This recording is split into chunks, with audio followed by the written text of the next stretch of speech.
Փետրվարի 18-ին մարտաֆիլմ հիշեցնող կրակոցներ են հնչել Երևանում։ Ոստիկանությունում տեղեկություններ են ստացվել, որ Աբելյան փողոցի 9 հասցեում կրակոցներ են հնչել եւ կան վիրավորներ։ Այս մասին հայտնել է Շամշյան.com-ը։ Նախնական տվյալներով հիվանդանոցը տեղափոխվել 7 քաղաքացի, 3-ի առողջական վիճակը գնահատվում է ծայրահեղ ծանր, 3-ինը ծանր, 1 քաղաքացի մահացել է։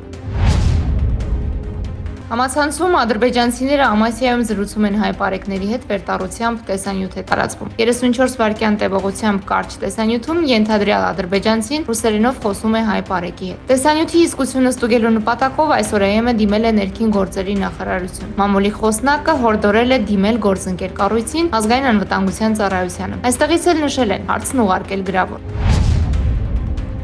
Օնլայն տաքսու վարորդները բողոքի ակցիա եւ ստորագրահավաք են իրականացրել, պահանջելով, որ պատկան մարմինները լուծում տան օնլայն հարթակներում առկա խնդիրներին։ Պետությանը վճարում ենք հարկեր, բայց գրանցված աշխատող չենք, որևէ արտոնություն չունենք, մեր աշխատանքը ստաժ չի համարվում, նշել է վարորդներից մեկը։ Մեկ այլ վարորդի պնդմամբ իրենց բողոքը հիմնականում ուղղված է օնլայն տաքսու ծառայություններ մատուցող ընկերություններին, որոնք բարձրացրել են միջնորդավճարները։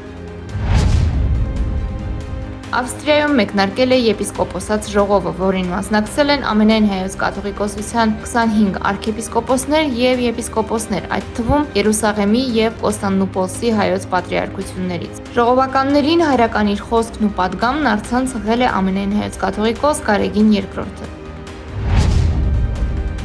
Հայաստանի ազգային հավաքականի ֆուտբոլիստ Տիգրան Բարսեղյանն ավարտում է կարիերան Հայաստանի հավաքականում։ Բարսեղյանը հավաքականին մաղթել է հաղթանակներ եւ մեծ ձեռքբերումներ։